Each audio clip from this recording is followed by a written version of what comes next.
नमस्कार, सोनाली किचनमध्ये आपलं स्वागत आहे। आपण सोयाबीनची उसळ करणार आहे।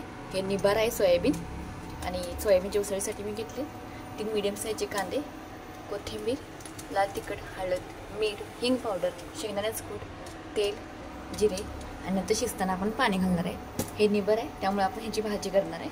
चला तर मग सुरुवात करूया। कढई गरम करण्यासाठी ठेवूया, त्यामध्ये घालूया तेल,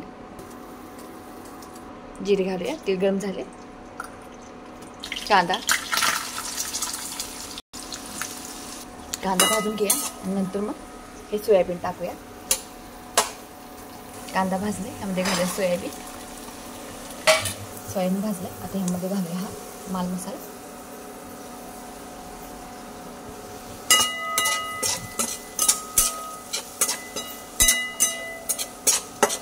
पाणी घालूया।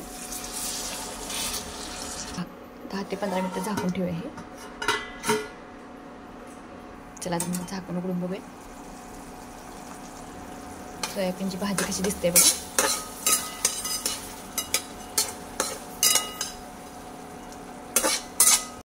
सोयाबीनची भाजी तयार झाली, बघू शकताय कशी। अशाच गावाकडच्या चमचमीत रेसिपी तुम्हाला बघायला आवडत असतील साध्या सिंपल, तर माझ्या चॅनलला सबस्क्राईब मात्र करायला विसरू नका। धन्यवाद।